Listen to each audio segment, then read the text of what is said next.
Mapagpalang araw po sa inyong lahat. Welcome pong muli sa ating programang Ating Pag-aralan. Ang ating pag-aralan po ay isang online Bible study sa Tagalog na gamit ang Amazing Facts Study Guide. Dito po ay matatalakay ang mga karaniwang tanong natin sa buhay at ang sagot po ay makikita sa mga teksto sa Bible. Ako po si Lorraine at ang makakasama po sa ating pag-aaral ay si Pastor Roel Payo Jr. Ibibigay ko po ang panahon kay Pastor para sa kanyang pagbati. Hello po sa inyong lahat, mga minamahal na kapatid at mga kaibigan, mga taga-subaybay at amin pong mga subscribers dito po sa ating online platform ministry po na ito, ating pag-aralan. Welcome po sa part 2 natin pong lesson number 17. I hope kayo po nasa mabuting kalagayan with your family and loved ones. Samahan niyo po kami sa part 2 natin pong pag-aaral sa lesson number 17 na ito ay pagpapatuloy po sa ating pong pag-aaral about the three angels message. Once again, welcome, welcome, welcome. Salamat po, Pastor. Bago po tayo magsimula sa ating pag-aaral, ay manalangin po muna tayo. Ama naming Diyos, marami pong salamat sa pagkakataon na ibinigay nyo sa amin upang mapag-aralan ang inyong banal na salita. Muli po ay hinihingi namin ng inyong presensya na samahan kami sa aming pag-aaral. Naway lahat po ng aming sasabihin ay magmula sa inyo. Linisin niyo po ang aming puso't isipan nang sa gayon ay maintindihan at magamit namin ang aming matututunan sa aming pang-araw-araw na buhay. Nilalapit po namin sa inyo ang mga challenges na aming pinagdadaanan at isinusurrender po namin sa inyo ang lahat ng mga plans at dreams namin sa buhay. Fill us, Lord, with your Spirit and guide us sa mga desisyon na gagawin po namin sa araw-araw. Patawarin niyo po kami sa aming mga pagkukulang at pagkakamali. Ito pong aming hiling sa inyong pangalan. Amen. Magbibigay po muna ako ng buod para sa part 1 ng ating pag-aaral tungkol sa mga mensahe ng mga anghel sa langit. Napag-aralan po natin ang mga dahilan kung bakit dapat pag-aralan ng Apokalipsis. Ito ay dahil ang aklat ng Apokalipsis ay hindi selyado. Ang aklat ay mayroon pong gustong ihayag sa atin. Itong aklat ay tungkol sa mga pahayag ni Jesus. Ito pong aklat ay naisulat para sa kasalukuyang panahon. Meron pong espesyal na blessing ang aklat na ito para sa nagbabasa at sumusunod sa mga payo ng Apokalipsis. Dito din po makikita ang mga katangian ng God's end time people. Natalakay din po natin na inatasan ng Diyos ang kanyang simbahan na dalhin ang ebanghelyo sa bawat nilalang. Kaugnay nito ay natalakay din po natin ang mga mensahe na ibinigay sa three angels mula sa langit. Pakibalikan na lang po ang naging pag-aaral ng nakaraang episode para po sa buong detalye ng part 1 ng ating pag-aaral sa mga mensahe ng mga anghel sa langit. Sa ating pagpapatuloy, para sa ikawalong tanong, ano ang nangyari pagkatapos ng pagtuturo ng mga mensahe ng tatlong anghel sa mga tao? Pastor? Ayan. Para po sa atin pong ikawalong tanong, mga minamahal na mga kaibigan, mga kapatid, still in the topic of the three angels message, ano po ba ang nangyari? Now, let us open our Bible in Revelation chapter 14 verse 14. Okay po? Ito po ang binabanggit mga kapatid sa Apocalypse 14 verse 14. Ito pong sabi, at nakita ko at narito ang isang alapaap na maputi, at nakita ko na nakaupo sa alapaap ang isang katulad ng isang anak ng tao. Nasa kanyang uloy may isang putong na ginto, at sa kaniyang kamay ay may isang panggapas na matalas. Friends, ladies and gentlemen, after the preaching of the three angels' message is the second coming of our Lord and Savior Jesus Christ. Right ahead or right away. Ibig sabihin mo ng right away, mga kapatid, agad-agad, right after the preaching ng message po ng three angels. Ano nga po yung mga message na yung mga kapatid? If you review sa atin pong episode 1 or part 1 po ng lesson number 17, you will hear na ang first message po ay worship God because He is our Creator. Number 2, wag po tayong mag-worship doon sa Babylon because fallen na po yun, at wag po tayong mag-follow doon sa mga false teachings na nakaka-confuse na ating pong mind kasi yun po yung ginagawa noon pong sistema na yun or ng church po na yun. And then number 3, tayo po tinatawagan ng Panginoon, ng anghel sa pangatlong message na wag po tayo magpamarka ng mark of the beast. Okay, otherwise ang wrath of God may pa sa atin. So after po na ang lahat ng tao sa mundong ito ay informed about those messages, mga minamahal na mga kapatid at mga kaibigan, then right away, Christ will come. Wow, napakaganda. Kasi po, yun pong message na yun ay patuloy pong nagpipreach sa napakaraming kaparaanan, maging sa radyo man, maging sa television, at ngayon po sa ating po modern generation sa social media, ito po ay patuloy na po na ibinabahagi. Immediately after teaching of the three angels' message to every person, Jesus will return in the clouds to take his people to their heavenly home. Okay? At mapapansin niyo po yan kung inyo pong i-review mga kapatid, nasa study guide po natin yan, number 12. Lesson number 12 po, doon natin pong pinag-aralan na when Christ come, yun po ang day number 1 ng 1,000 years na ating pong pinag-aralan po ng lesson number 12. Okay po? At doon din po sa guide number 8, atin po o sa lesson number 8, pinag-aralan din po natin yung pong manner ng pagpaparito ng Panginoon. So related po siya mga kapatid. So after the preaching of the three angels' message, Christ will come. And then you and I who accept the message of our Savior and Jesus Christ, mga kapatid, tayo po ay magmamana ng buhay na walang hanggan at magbabakasyon po sa langit for 1,000 years. Wow, napakaganda, right? After the preaching of the three angels' message, God will fulfill His promise right away na ma-preach po ang three angels' message. Salamat po, Pastor. Sa ikasiyam na tanong, sa 2 Peter chapter 1 verse 12, binanggit ng apostol ang kasalukuyang katotohanan. Ano ang ibig niyang sabihin, Pastor? Ayan mga kapatid. Sabi po kasi dito sa 2 Peter chapter 1, atin po mabasahin na po para tayo po ay clear ang atin pong pagkaunawa. 2 Peter chapter 1 verse 12. Ito pong pagkakabanggit. Kaya't magiging handa akong lagi na ipaalala ko sa inyo ang mga bagay na ito, bagamat inyong lalaman at ako'y pinatitibay ng katotohanan sa inyo. So mga kapatid, we are reminded sa tinatawag po ni Pedro na present truth. He is obliged to tell us what we call the present truth. Now, what is the present truth? Okay? Ano po yung kasalukuyang katotohanan? Now, sa Bible mga kapatid, meron pong mga kwento na kung saan that specific message is truth for them in their context. In our generation, we have also present truth in our context. Let me say it for example. Noon po panahon ni Noah mga kapatid, if you remember the story of the worldwide flood, doon po sa Genesis chapter 6 at sa chapter 7, binabanggit po doon mga minamahal na mga kapatid ang kwento. Ayoko, medyo mahaba po kung mabasahin po natin yung buong chapter. But to summarize the story of Noah, while building the ark for 120 years, Noah was preaching. So after or while si Noah po gumagawa ng arka, kaya po natagalan ng paggawa ng arka, kasi syempre after mag-build, preach. Kumbaga, nag-multitasking siguro si Lolo Noah po mga kapatid. Alam niyo po? So, he was preaching the present truth in his time. Ano po yung present truth na yun mga kapatid? There will be a coming flood. Okay, nangyari? Yes, of course. The Bible told us what really took place on the time of Noah. So yun pong present truth sa time ni Noah, natupad. You can conclude mga minamahal na mga kapatid na yung present truth ay importante. Hindi lang yon, okay? Sa panahon po ni Jonah, sa Jonah chapter 3 verse 4, and all throughout the book of Jonah mga minamahal na mga kapatid, he was sent by God to preach the present truth to Nineveh, or sa ibang pagkabanggit ay Nineveh.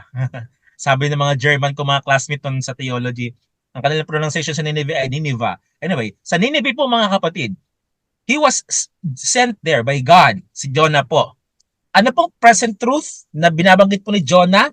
In 40 days, kung hindi po daw sila magre-repent, the Lord will really punish all the people of Nineveh, mga minamahal, mga kapatid, mga kaibigan. That was the present truth preached by Jonah in his time and in Nineveh. So, ibig sabihin po ng present truth mga kapatid, ito po'y warning. Kasi si Noah kanina nag-preach warning to all the world. Si Jonah nag-preach doon po sa Nineveh at ito nakaganda kasi marami pong tumalima. Of course, sabi po sa Bible, talagang nagrepent po ang mga tao sa Nineveh. Sila po nagrepent, sila po nagput ng ashes sa kanila pong mga ulo, nagbalot po sila ng sako at sila po nagsisi. Of course, ang Panginoon, because He is a God of mercy, talagang hindi po ipinanish ng Nineveh, and we found out that in the book of Jonah. Okay? So, yun po ang present truth. Do you think, mga kapatid, kung hindi po sila nagsisi at talagang pinatay nila si Jonah, mangyayari po ba yung punishment ng Panginoon? Of course, yes. Kasi nga po, nangyari na po sa panahon ni Noah. Ano pa? Sa present truth po, sa panahon po ni John the Baptist. Remember na si John the Baptist, pinsan po ni Jesus Christ, before si Jesus po ay nangaral, nagsimula ng kanyang 3.5 year ng ministry, itong si John the Baptist prepared the way. He baptized many people in Israel, mga minamahal na mga kapatid, doon po sa Jordan River. So what he was preaching is present truth. Sabi po ni John the Baptist, repent for the kingdom of heaven is at hand. So madami po nagsisi, madami pong nanumbalik sa Panginoong Diyos. Kasi nga po, yung idolatry ay patuloy po na ginagawa ng Israel. Then, praise God, kasi nung balik po sila, and then doon po nagsimula ang ministry ng ating pong Panginoong Jesus. Even in our time, the present truth that the Bible is preaching and we are preaching po, mga minamahal na mga kapatid, mga kaibigan, is the three angels message. Kung si Noah may present truth, si Jonah may present truth, si John the Baptist may present truth. Also in our time, as I speak, the three angels message is worldwide and far wide being preached, mga kapatid. So, in other words, there is preaching of the three angels message. We are telling you, mga kapatid, the Bible is telling us that we must repent. We must come back to the Lord because He is coming soon. Mga minamahal na mga kapatid, mga kaibigan, tayo po ay inaatasan ng Panginoon na manumbalik po sa Kanya. Worship Him because He is our Creator. Don't accept the false doctrine ng Babylon. And then don't accept the mark of the beast. Mga minamahal na mga kapatid, we are preaching salvation through our Lord and Savior Jesus Christ. Kailangan po natin na manumbalik sa Panginoon nang sa gayon, sa Kanyang pagpaparito, marami po sa atin ang magmamana po ng buhay na walang hanggan. I pray, not just marami, all of us will receive the eternal life na hinanda po ng Panginoon para po sa atin. So once again, sa kasalukuyan, there is a preaching of the present truth. And this present truth, namin pong binabanggit po sa inyo, is no other than the three angels message. Salamat po, Pastor. Para sa ikasampung tanong, sino ang sinasabi ng Biblia na darating upang magbigay ng mensahe ng kasalukuyang katotohanan bago ang dakilang araw ng pagbabalik ng Panginoon? Pastor? Mga kapatid, napakaganda po kasi meron pong talagang specific na verse sa Bible na binabanggit po ng ating pong Panginoong Diyos. Dito po sa Malachias chapter 4 verse 5. Dito po pagkakabanggit, mga kapatid. Narito aking susuguin sa inyo si Elias na propeta bago dumating ang dakila at kakilakilabot na kaarawan ng Panginoon. Mga kapatid, maraming mga theologians na naniniwala na ito po ay sa panahon po ni Jesus. Ipapadala daw po si Elijah, mare-reincarnate daw po si Elijah or mabubuhay daw po siya ulit. Well, anyway, hindi po siya namatay. Siya po ay kinuha ng chariot po, mga kapatid. Kumbaga, ang kanilang paniniwala, bababa si Elijah sa langit, and then some other belief na may re-reincarnate. That's not the issue here. Ang kanilang paniniwala na si Elijah daw po ay muling babalik. The point there is, si Elijah daw po sa panahon ni Jesus ay babalik. Did it happen? No, does not. And it did not happen, mga kapatid. So, saan po ito naka-refer, mga kapatid? Marami naman doon pong mga theologians na or mga Bible scholars na nagsabi sa atin daw pong generation ngayon. Kasi nga po, in the great day of the Lord, yun po yung second coming ng Panginoong Diyos. Now, the Bible is clear. Hindi po si Elijah mabababa mula sa langit since he was taken by a chariot of fire para po mag-preach sa ating pong kapanahunan. There is something or there is an organization na ipagkakaloob po ng Panginoong Diyos sa huling kapanahunan na mag-preach, mga minamahal na mga kapatid at mga kaibigan. So, ngayon, ano po yung pong ipipreach na yon? Sino po yung symbolically Elijah? At ano ang kanyang message na ipipreach niya sa huling kapanahunan? That would answer the question number 11. Salamat po, Pastor. Sa ika-11 tanong, ano ang ginawa ni Elijah na naging sanhin na pagtuunan siya ng pansin ng Panginoon? Pastor? Alam niyo mga kapatid, as I speak, kami po ngayon ay meron po tinatawag na week of prayer dito po sa amin pong district sa Amadeo, Cavite. Ang amin pong theme ay Back to the Altar. If you are my friends in Facebook, you can share sa amin pong mga continual activities po namin all throughout this week. Our theme is Back to the Altar. Ito po ay inspired by the story of Elijah. Kasi po yung Back to the Altar, sa kwento po sa 1 Kings chapter 18 verse 17 to 40, ito po ay talagang, akala na po i-summarize, hindi ko na po babasahin sa inyo mga kapatid word for word, pero the story goes like this. Si Elijah, siya po ay ginawang wanted ni King Ahab, okay po, tapos at ni Queen Jezebel, siya po ay nag-pronounce ng curse doon po sa Israel na kung saan 3 taon hindi po uulan. Okay? Ngayon, nangyari po, 3 taon po hindi umulan. So naging wanted po si Elijah at para matapos po, maputol po yung sumpa, quote and quote, na pinronounce po ni Elijah doon po sa Israel. Kailangan siyang hulihin at patayin. Pero noong nagkapanag po ulit si King Ahab mga kapatid at si Elijah, sabi ni Elijah, magkaroon tayo ng showdown kung sino ba talaga ang totoong Diyos. Okay? Magkaroon tayo ng showdown kung sino ba talaga ang totoong Diyos. Pero sa showdown na ito, buong Israel ay dapat makakakita. Ibig sabihin, sila ang audience. So, tawagin nyo ang Baal nyo, yung mga propeta ninyo, ni Baal, at ako ang tatayo sa pangalan ng Panginoon. So, to cut the long story short mga kapatid, dumating po yung araw ng showdown doon po sa Mount Carmel. At, alam niyo po ba, ang propeta po ni Baal na dumating ay 450 men na sabi ni Elijah, sige, mauna kayo. Ito ang bottom line ng ating competition, ng ating showdown. Kung kaninong alay yung lalamunin ng apoy mula sa langit, siya ang totoong Diyos. Mga kapatid, to cut the long story short, even more, maghapon na sumayaw ng sumayaw at naglaslas, talagang sumigaw ng sumigaw yung mga propeta ni Baal, wala pong apoy na bumaba mula sa langit, mga kapatid. Okay? Pero, noong si Elijah na po, ang panahon niya na ay dumating, sabi ni Elijah, buhusan niya yung alay ng tubig. Binuhusan po ng tubig kasi para masabing hindi siya nag-cheat. Kasi baka nga biglang umapoy kasi nga tagtuyot nga po for 3 years na hindi po umulan. Pero alam niyo mga kapatid, talagang kahit ang mga propeta po ni Baal at kahit po si Satanas, according po sa isang komentary na aking pong binasa sa kwento po na yan, ay ginapos ng Panginoon para hindi siya mag-perform ng miracle. Kasi nga po si Satanas po ay magkapangyarihan na mag-perform ng miracle na pwedeng magpa-apoy siya doon at maniniwala ang buong Israel.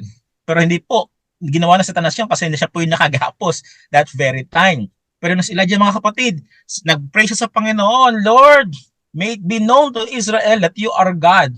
At mga kapatid, habang si Elijah po ay nagpipray, kinonsume po ng Panginoon yung kanyang handog at bumaba ang apoy at na-prove po ng buong Israel na ang buhay na Diyos ay ang Diyos ni Elijah. So, what's the point there mga kapatid?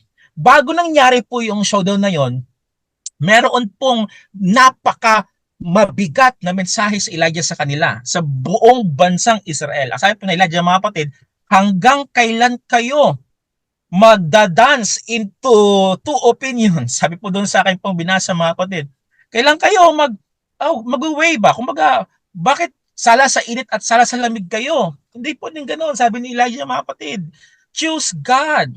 Sabi ni Elijah, kung ang Baal ang totoong Diyos, sampahin niyo siya. Pero kung ang Diyos, ang totoong Diyos na sa langit, na aking sinasamba, na ating sinasamba before, sabi po ni Elijah mga kapatid, manumbalik tayo sa Kanya. So friends, let me tell you this. The message of Elijah will be preached once again in our generation. There might not be a literal Elijah na darating po sa atin pong kapanahunan ngayon. Elijah might not go down from heaven at preach sa atin ngayon, but I believe with all my heart there is a group of people, and that group of people is the three angels' messages.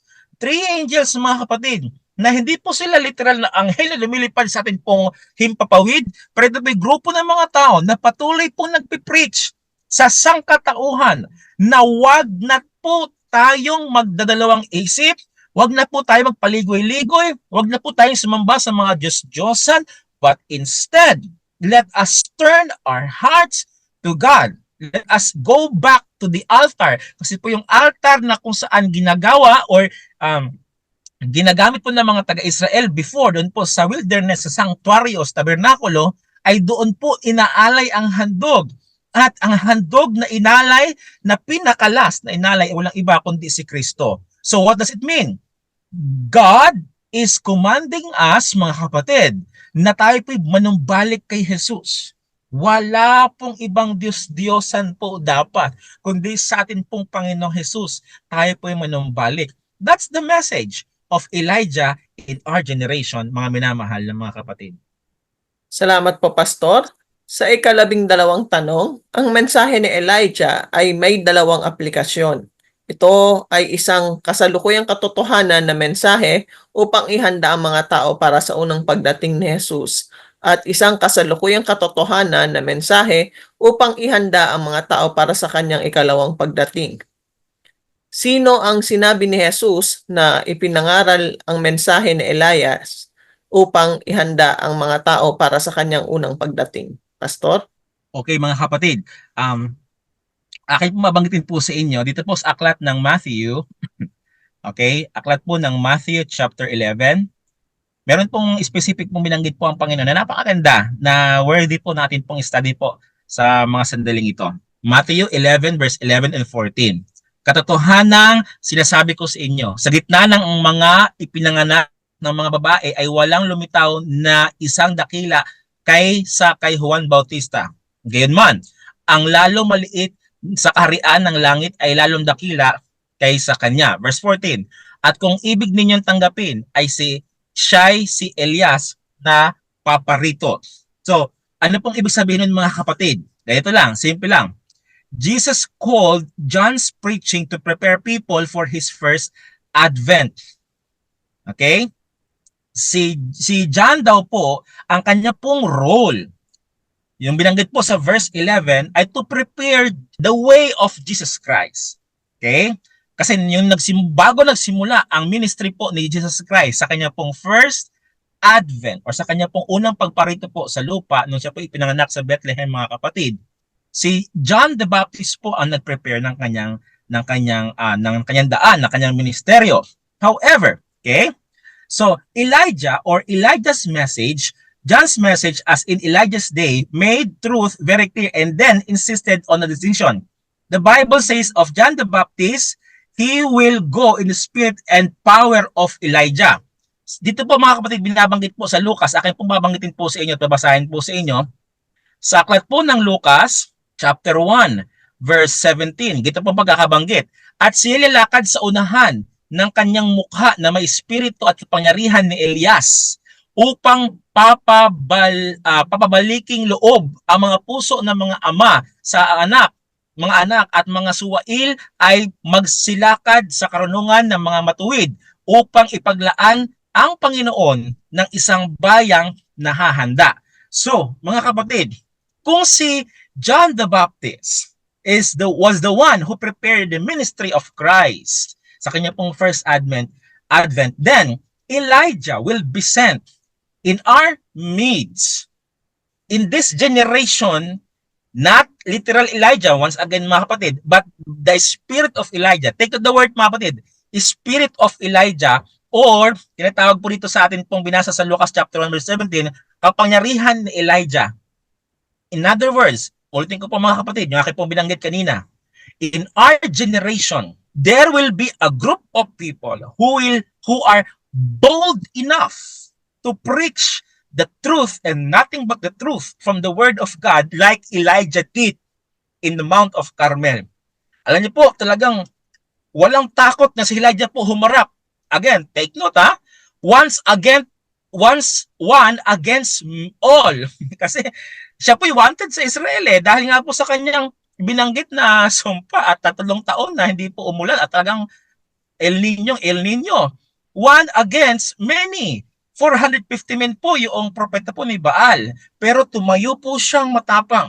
So in other words, in this last generation of this world history, mga kapatid, God will send some people or group of people na may kapangyarihan na katulad ni Elijah, and they will preach boldly the message of the gospel of our Lord and Savior Jesus Christ. Salamat po, Pastor. Para sa ika-13 tanong, paano natin malalaman na ang propesiya ay may pangalawang aplikasyon sa ating panahon bago pa ang ikalawang pagdating?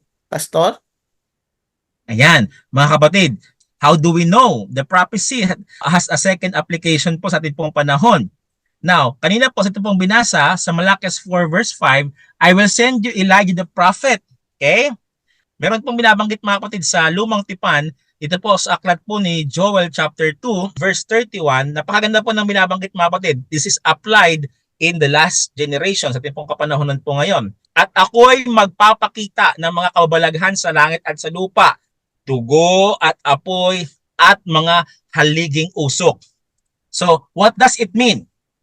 Friends, listen to this. Please take note that 2 events will occur before the coming of the great and awesome day of the Lord. Yung pong binanggit po sa kanina po sa kanyang binasa sa verse 31. Meron daw pong dugo at apoy na dumating. So ano po ibig sabihin po nito? Okay? This help us locate both events. The dark day occurred in May 19, 1780.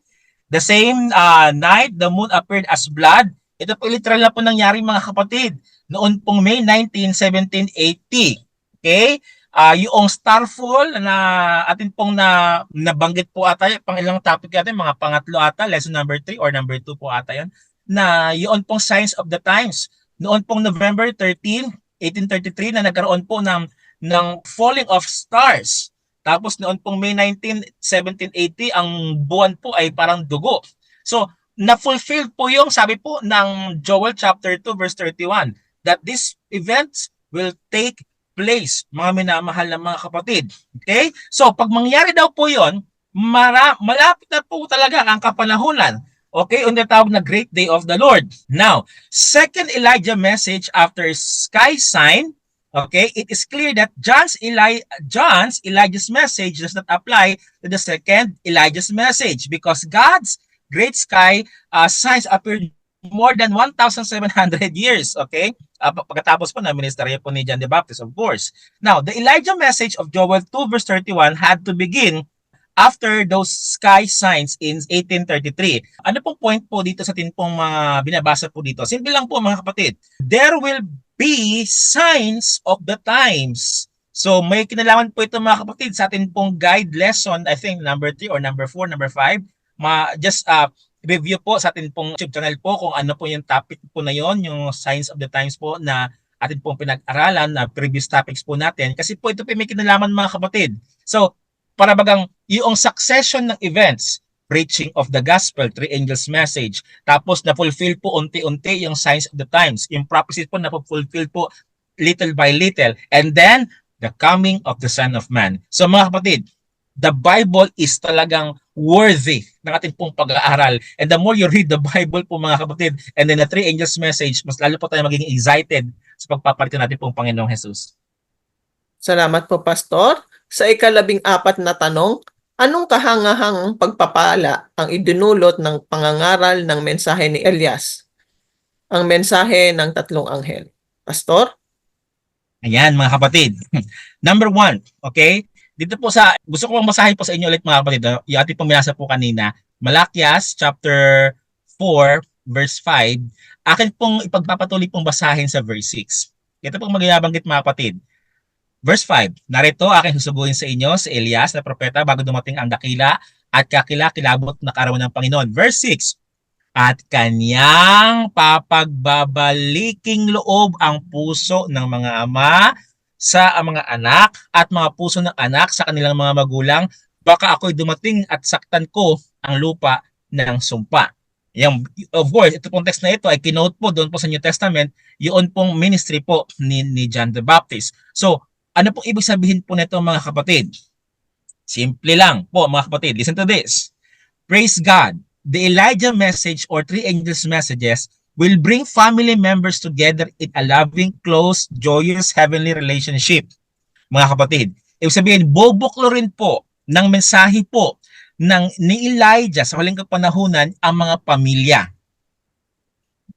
Alam niyo po mga kapatid, may nagtanong po sa akin. Kasi nung akin po i-discuss po ang topic na ito before sa isa pong sa mga churches ko po dito sa Amadeo District, sabi, Pastor, di ba sabi ng Panginoon, dahil sa kanya magkakawatak-watak ang pamilya. Kumbaga, mother will forsake children dahil po mga ganyan-ganyan kasi nagkakaroon po ng division. Sabi ng Panginoon, hindi ako pumunta dito para magbigay ng peace, kundi ng pain or ng distraction kasi nga po magkaka-hate yung mga family members because of him. Ibig sabihin, maraming mga family members na ayaw tanggapin si Jesus pero may mga family members na gustong tanggapin si Jesus. Kaya iba mga bata pinapalayas or yung asawa pinapalayas. Mga kapatid, ito po subukan na sa akin pong ministry. Ang asawa gustong magpabinyag, gustong tumanggap sa kay Jesus Christ, pero yung asawa na lalaki na lasinggero, pinalayas yung kanyang asawang babae kasi nagpabinyag po at tumanggap sa Panginoong Jesus. So talagang nangyayari po yon. Now, mga kapatid, listen to this. Yes, mangyayari po yon. However, the main focal point of the everlasting gospel ay buklo rin po sana ang pamilya. Yes, there are families na nagkawatak-watak because of the message of the gospel kasi meron pong mga prejudiced na family members, but don't forget, there are also families na nabuklod, and praise the Lord, ng mensahe na nagpapatungkol po sa ating pong Panginoong Jesus. And I would like to say, praise the Lord, kasi po ang mensahe ng Panginoon, ang Biblia, ay nagbubuklod po ng pamilya. Salamat po, Pastor. Sa ika-15 tanong, ang ibig sabihin ng salitang ebanghelyo ay mabuting balita. Ang mga mensahe ba ng tatlong anghel sa Apocalypse 14 ay nagbibigay ng mabuting balita? Pastor? Mga kapatid, without any hesitation, I would like to say yes. Yes. It is a good news. Ganyan po mabasahin po sa verse 6 pa nga lang, talagang binabanggit po doon na walang hanggang balita. Ibig sabihin, it's really a good news. Sa Greek po, ang tawag niya po, evangelion. Siyempre, ang kanyang translation na po sa English ay everlasting gospel. Okay? Or sa Tagalog ay ebanghelyo. Mga kapatid, ang translation niya sa English ay gospel. Ang kanya pong original word, Godspell. Ang ibig sabihin po doon ay talagang good news. Alam niyo mga nakapakinig po na isang sermon po about sa salitang gospel. Alam niyo po, ito po yung ginamit po na word doon po sa panahon po ng mga ancient na civilization na pag nagkakaroon po sila ng digmaan ng kaharian against kaharian mga kapatid. Alam nyo, ang hinihintay ng mga citizen ng lugar na yon na meron pong kabayong puti na may flag na puti na tumatakbo pabalik sa kanilang kaharian, ang ibig sabihin po ng mga kapatid ay victory. Ibig sabihin po, magbubunyay po sila mga kapatid if makita po nila na may bumabalik pong kabayo na may dala pong white flag yung kanya pong sakay. Ibig sabihin po ng good news. Friends, good news po ang binabanggit po ng three angels message. Number one, every person will have an opportunity to hear and understand the last day gospel. Not one will be passed by. Friends, mga kapatid, mga kaibigan, listen to this carefully. Ang three angels message ay natuturo po sa atin na bawat isa, ikaw na nakikinig ngayon, ay meron kang opportunity na tanggapin ang Panginoong Diyos at magkaroon ng kaligtasan sa Kanya. Number two, the devil's powerful plans to trap and destroy people will be revealed to us. Mga kapatid, ang three angels message ay nag-warning po sa atin na meron pong trap na hinahanda ang kaaway along the way. When you desire to accept Christ, meron din pong counterfeit na distraction at temptations po ang kaaway. Then, the three angels message is giving us warning, don't be distracted by the snare of Satan. Pangatlo mga kapatid, heaven's power will accompany the spreading of God's message in the last days. Praise the Lord. Hindi po babalik ang salita ng Panginoong Diyos or ang preaching ng gospel sa Kanya na walang laman. Bakit? Kasi ang mga anghel sa langit ay sasama doon sa mga mag-preach or magbabalita ng magandang balita saan mang sulok ng sanlibutan. Pang-apat, God's people will be patient. He calls them saint. Mga kapatid, ang mga anak ng Panginoong Diyos na patuloy na nagpipreach, nagbabalita ng magandang balita, sila po ay susubukin, yes. Sila po ay usigin, yes. Pero sila po ay pasensyoso. Sila po ay mayroon pong mahabang pagpasensya at pagmamahal sa kanilang kapwa. Panglima, God's people will have the faith of Jesus. Ito po ang binabanggit po ng Three Angels message mga kapatid sa Revelation chapter 14 na tayo po natatanggap sa mensahe pong ito na hinanda natin pong Panginoong Diyos. Magkakaroon po tayo ng pananampalataya ni Jesus. Pananampalataya na kung saan ang puso ni Jesus ay magiging puso po natin na maglilingkod sa Kanya ng tapat at sa atin pong kapwa. Pang-anim po mga kapatid, binabanggit po dito, God's people will, out of love, obey His commandments. Magiging masunurin po ang mga tagasunod ni Jesus sa huling kapanahunan. Yung mga taong tumanggap ng Three Angels message, sila po ay magiging faithful sa Panginoon sa pagsunod sa kanyang mga kautosan. Ano pa? Mga kapatid, sunod po, dito po number 7, God loves us so much that He has sent special message to prepare us for Jesus' coming. Friends, ang mensahe ay patuloy pong binabanggit po ng mga grupo ng mga tao, yung Three Angels message na hinahanda ang mga tao sa ikalawang pagpaparito ng Panginoong Jesus. And that's the very point of this online ministry mga kapatid, ating pag-aralan. We are preaching to you every now and then that Christ is coming. Please accept Him. Ano pa? Mga kapatid, God's message for these last days will bring family members together. We are praying na kayo po sa inyong pong family kayo po ay meron pong unity and love among family members. Yes, if you accept Christ, there might be some prejudices among family members. Friends, ang message po ng Panginoong Diyos ay binubuklod po ang pamilya na tayo po ay magkaisa and manampalataya at sumamba sa Panginoong Diyos na sama-sama bilang isang pamilya. And dito po sa next mga kapatid, sabi po dito, the major emphasis of the Three Angels messages is that salvation has been provided and for everyone through Jesus Christ. He gives His righteousness to cover our past and miraculously imparts His righteousness to us daily. So we will grow in grace and become like Him.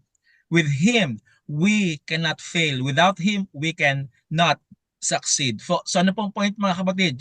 Ang righteousness, yun pong katuwiran ay patuloy niya pong binibihis sa atin araw-araw. Tayo po'y binabautismuhan po ng Banal na Espiritu sa araw-araw at yung kanya pong biyaya ay patuloy pong ibinagkakaloob sa atin. Nang sa gayon po tayo po'y lumago na kasama niya sapagkat kung tayo po'y wala sa kanya, katulad po na binabanggit po sa John chapter 15, yun pong mga sanga na hindi po nakakabit doon sa tree ay sila po'y magiging tuyo at sila po gagawin panggatong. Pero since tayo po ang sanga, we are the branches and the Lord is our vine. Pag nakakabit po tayo doon mga kapatid, patuloy tayo mumumunga at lalago na kasama po ang ating pong Panginoong Diyos. So mga kapatid, listen to this. There are further word points of the Three Angels message that will explain. So sa ating pong mga upcoming pong na study, ito po ay number 1, God's judgment hour has arrived. Yes, kung nyo po maalala, last din pong part 1 po mga kapatid, worship God for the hour of His judgments has come. Friends, listen to this. Ang paghahatol or paghukom po ng Panginoong Diyos ay dumating na. So we need to worship Him. At number 2 po, come out of Babylon. Ibig sabihin kung kayo po ay nasa false teaching pa hanggang ngayon, please lumabas na po kayo dyan. Kaya nga po sabi ng Panginoon po mga kapatid, marami pa siya mga tupa na wala pa sa kanyang kawan. So ibig sabihin, you need to go out from that false teachings na alam niyo po ay purely tradition lang at hindi po biblically sounded. So don't receive the mark of the beast. Mga kapatid, mga kaibigan, we are commanded once again by God na tayo po ay tumanggap ng seal of the living God and not the mark of the beast. And we found out, and what is that seal of the living God? Sa atin po mga previous na mga lessons, and that is the Sabbath. Salamat po, Pastor, sa mga bagong information na aming natutunan. Ibabalik ko pong muli sa inyo ang panahon para sa huling tanong, closing remarks at panalangin. Friends, let me ask you for the last time sa atin pong lesson number 60. Do you feel thankful to learn that Jesus has a special 3-point message to guide and assist His people in these last days of Earth's history? Kayo po ba nagpapasalamat mga kapatid na meron pong mensahe ang Panginoong Diyos? And those messages are wrapped up in 3 points. Yun pong 3 angels' messages. Friends, let me repeat once again. The 3 angels' message is, number 1, worship God because He is our Creator. Worship God because, and don't believe sa mga theory po ng evolution theory, etc. etc. Worship God. Bakit? Siya po ang Creator natin at ng buong sanlibutan. No other else, mga kapatid. Number 2, come out of Babylon. Ibig sabihin po, don't hold that teachings na inyo pong kinabibilangan ngayon if you are na belong in that church na ang inyo pong mga faith system ay naka-anchor sa tradition at hindi po sa Biblia. Okay? And number 3, mga kapatid, don't receive the mark of the beast. Kasi po yung mga taong tatanggap po ng mark of the beast, yun pong patuloy na sumusuway sa kalooban ng Panginoon. So, in other words, we are calling everybody, the Bible is calling everybody to follow His command. Friends, if that is your decision to follow Christ, to receive the 3 angels' message, wonderful messages na nagmumula sa Panginoong Diyos. If that is your decision, let me pray for you. Tayo pa'y manalangin mga kapatid. Dakilan naming Diyos, maraming salamat sapagkat ipinaunawa niyo po sa bawat isa po sa amin sa mga sandaling ito. We need to accept the everlasting gospel. And this everlasting gospel is wrapped up in 3 points. The 3 angels' message. Lord, thank you. Kasi po, sa kasalukuyan ay patuloy po nagpipreach ang 3 angels' messages. There is a very loud noise preaching about everybody worship God because He is our Creator. Lord, thank you for this very loud and wonderful noise na nagpipreach po all throughout the world na tumatawag kayo ng mga tao na huwag manatili sa mga false teachings, mga false doctrines ng kaaway na nakakalito at nakakalasing at mga tradition lang ang sinusunod. Lord, thank you for reminding us through this loud noise sa pangatlong angel's message na huwag kaming tatanggap ng mark of the beast. Otherwise, the wrath of God ay mapapas amin. Lord, thank you kasi yung 3rd angel's message reminded us to receive the seal of the living God, and that is the Sabbath day. Lord, maraming salamat na ang mga kapatid kong ito na nakikinig po ngayon ay hindi po silang sasamahan sa kanila pong decision sa mga buhay po nila na tumanggap sa ayon pong tagapagligtas na si Jesus. Nang sa gayon, Ama, ang mga taong ito na nakikinig po sa programa po ninyo ay i-welcome po ninyo diyan sa langit na bayan. Maraming salamat, Ama, na ipagpapatuloy niyo pong pagpapalain ang bawat isa sa amin. Ito po aming salamat dalangin sa pangalan ni Jesus. Amen. Amen. Salamat po, Pastor. Salamat pong muli sa inyong pagsama sa aming programa. Salamat din po sa mga nakapag-subscribe na. At kung hindi pa po kayo nakakapag-subscribe, paki-subscribe niyo po at share ang ating mga videos. Malaking tulong po ito sa ministry na ating ginagawa para mas mabilis nating marating ang mga taong gustong makilala ang Panginoon at magkaroon ng mas malapit na relasyon sa Kanya. At kung meron po kayong mga gustong i-share na mga experience nyo, maaari po kayo mag-comment sa comment section. Ganon din po kung kayo ay may mga prayer request, paki-comment nyo rin po sa comment section para maisama po namin sa aming mga panalangin. Hanggang sa susunod na bahagi po ng ating pag-aaral, ito pong muli si Lorraine, reminding you that God loves you. Bye-bye!